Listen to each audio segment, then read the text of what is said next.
오늘 본문은 아니지만 11장 21절을 보면요, 충격적인 베드로의 말이 등장합니다. 주님께서 무화과 나무를 저주하셨다는 거예요. 주님께서는 분명히 구원하시기 위해 이 땅에 오셨는데 저주를 하셨대요. 쉽게 이해가 가십니까?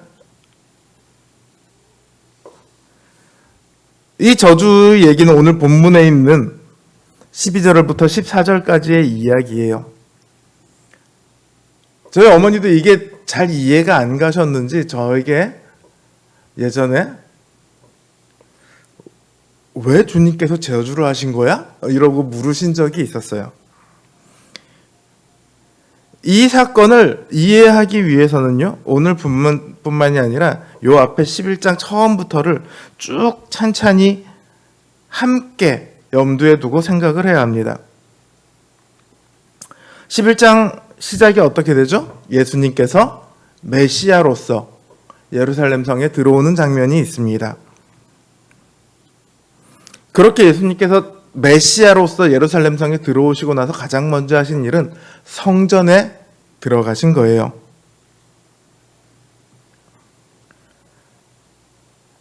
성전에 들어가서 모든 것을 둘러보십니다. 그런데 그 시간이 해가 저물 때였어요.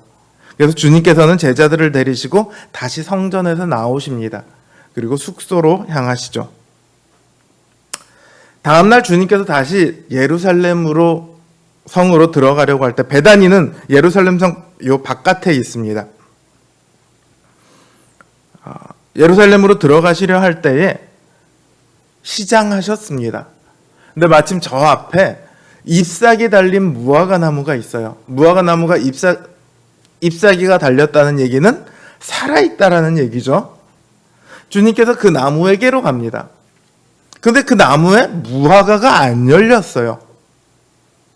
예수님께서 느닷없이 무화과를 저주하세요. 너 앞으로도 2번 다시 열매를 맺지 못할 거다. 그런데 의아한 단서 조항이 있습니다. 뭐냐면 13절 제일 끝에 보면 이는 무화과의 때가 아님이라. 쉽게 얘기하면 무화과가 열릴 때가 아니에요. 그런데 주님께서 무화과한테 가갖고 야, 무화과 내놔. 없어? 너 이제 2번 다시 열매를 맺지 못할 거야.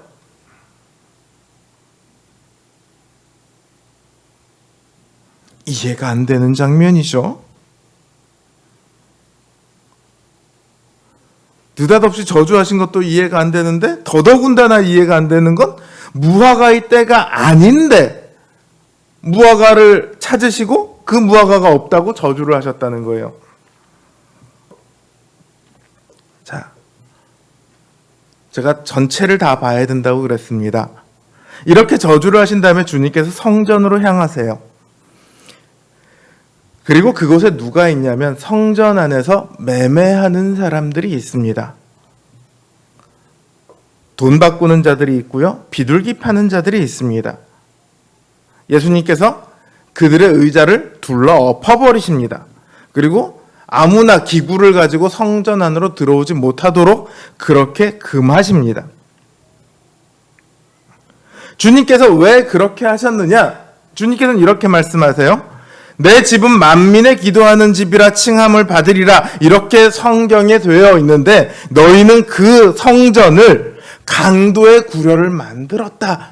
하나님의 집으로 강도의 구려를 만들었다는 거예요. 그러니까 성전 안에서 이루어지고 있는 일들이 예배가 아니고 기도가 아니고 구원이 아니고 강도짓이 이루어지고 있다는 거예요.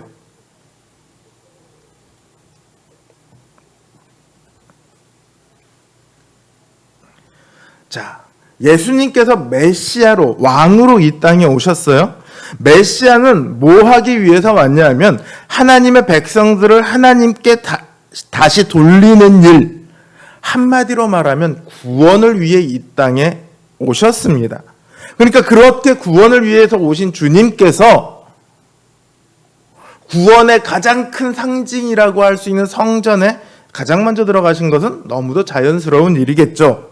그런데 그 성전 안의 모습은 전혀 자연스럽지가 않습니다. 성전 안에는 돈을 바꾸고 있고 비둘기를 팔고 있습니다. 당시 성전에서는요, 대제사장들이 성전을 전체 관리를 하는데, 일반인들 시장에서는 로마의 화폐를 씁니다. 그런데 성전에서는 유대 화폐를 써요. 서로 화폐가 달라요. 그러니까 어떻게 하냐면 멀리서 온 사람들이 성전에 들어와서 로마의 화폐를 내고 유대의 화폐로 환전을 해요. 근데 이것도 대제사장들의 허락을 맡은 사람만 할 수 있습니다. 그 사람들은 환전을 해줄 때 그냥 해줄까요? 돈을 받고 해주죠. 거의 독점적인 지위예요. 그러니까 아마 상당한 이익을 남기고 돈을 바꿔줬을 거예요. 그리고 그 이익 중에 일부는 당연히 대제사장에게로 갔겠죠. 뿐만 아니라 비둘기를 팝니다. 성전 안에서 비둘기를 왜 팔까요? 재물을 팔고 있는 거예요. 저 멀리서부터 성전으로 오는 사람들이,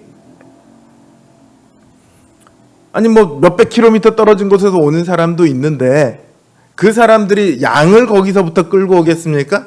세 장을 이렇게 들고 오겠습니까? 그러니까 어떻게 합니까? 성전으로 와서 성전에서 마침 팔고 있는, 대제사장들의 허락하에 팔고 있는 그 비둘기를 사는 거예요. 돈을 주고. 실제로 다큐멘터리 같은 데를 보면 6월절 때가 되면요, 성전뿐만 아니라 성전 인근 전체가 양의 피로 그냥 뒤덮일 정도였다고 합니다. 유대인들이 다 와서 양을 잡고 뭐 이렇게 하니까 그만큼 많은 재물이 팔려요. 얼마나 많은 수익을 올렸을까요?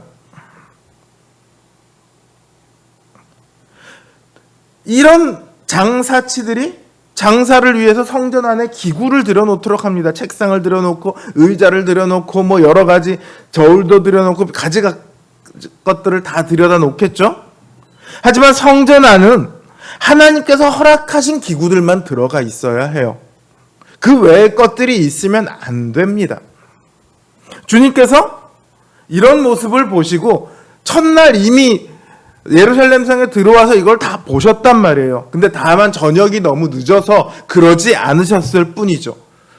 다음날 오셔서 그걸 다 뒤집어 엎어버리십니다. 내쫓아버리십니다. 무화과 나무를 저주하신 것은 바로 이런 상황과 연관이 있어요. 전날 보셨잖아요. 그리고 아침에 무화과 나무를 저주한단 말이에요. 무화과 나무는 포도나무와 함께 이스라엘의 상징으로 사용되는 대표적인 두 가지 나무 중에 하나예요. 무화과 나무, 포도나무. 포도나무에는 감람나무도 포함이 됩니다. 조금 넓게 봐서.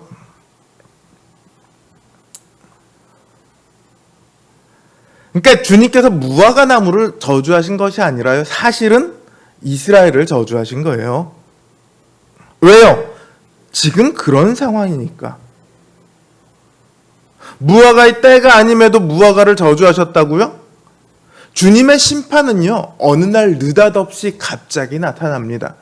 이 대제사장들이 만약에 주님께서 이 땅에 그렇게 메시아로서 심판과 구원을 하시기 위해 이 땅에 오셨다는 것을 알았더라면 그들이 이렇게 행동했을까요? 수많은 친일파들이 있는데 그들이 100년 전에 일제강점시대 때 수많은 친일파들이 있죠. 그런데 그때 그들이 만약에 우리나라가 다시 해방될 것을 알았다면 그때 그렇게 친일파 노릇을 했을까요? 마찬가지인 거죠. 이들이 주님의 심판이 있고 갑자기 주님께서 들이닥칠 것을 알았더라면 그렇게 했을까요? 안 했겠죠. 그들은 메시아가 오지 않거나 아직 안 왔거나 계속해서 오지 않기를 바라고 있던 그런 사람들입니다. 주님께서는 느닷없이 어느 날 그들 앞에 나타나신 거죠.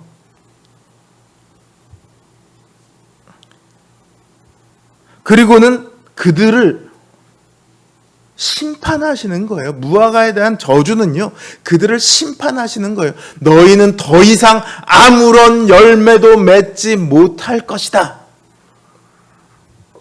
왜 그들을 심판하셨습니까? 그들이 믿음이 없어서입니까? 물론 믿음도 없으니까 그런 일을 했겠죠. 아니면 그들이 악해서입니까? 물론 악하기도 했죠. 그러나 가장 큰 이유는 그들이 성전에서 그 짓을 한 거예요.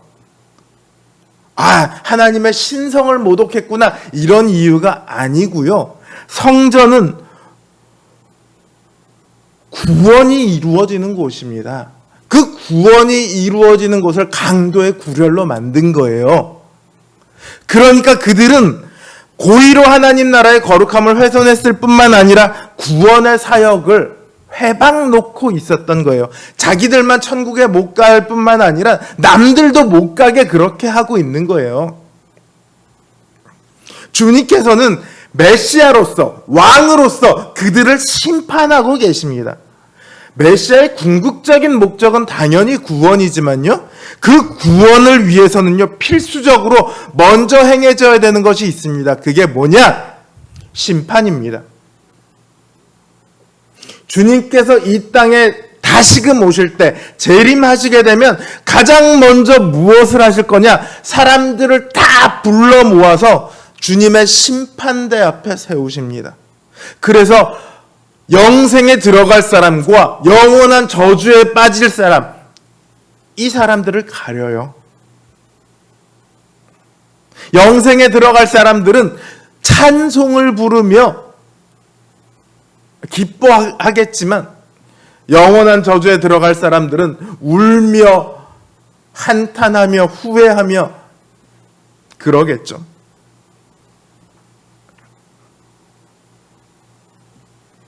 주님께서 다시 오시는 날이요, 어느 날 갑자기 우리에게 닥칠 겁니다.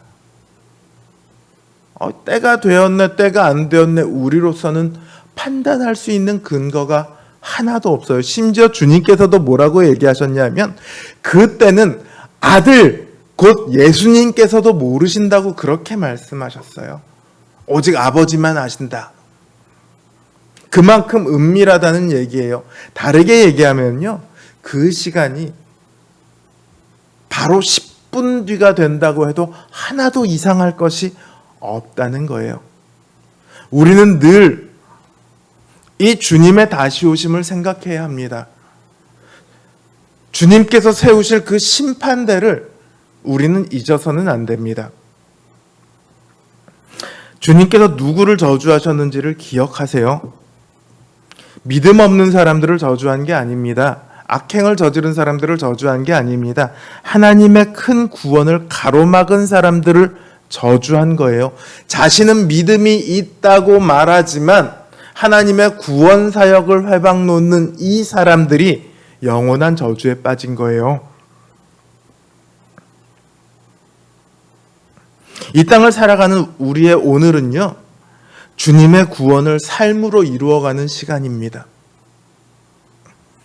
우리는 삶으로 구원을 전하는 사람들이에요. 우리 한 사람 한 사람이 성전이라고요. 몸을 깨끗하게 하고 이래야 된다는 것이 아니라 우리를 통해 구원이 이루어지기를 주님께서는 원하고 계십니다. 언제든지 주님께서 찾으실 때에 그 구원의 열매를 드릴 수 있는 저희들이 되기를 원합니다. 구원의 큰 결실이 있는 삶을 살아가는 저와 여러분들이 되시기를 주님의 이름으로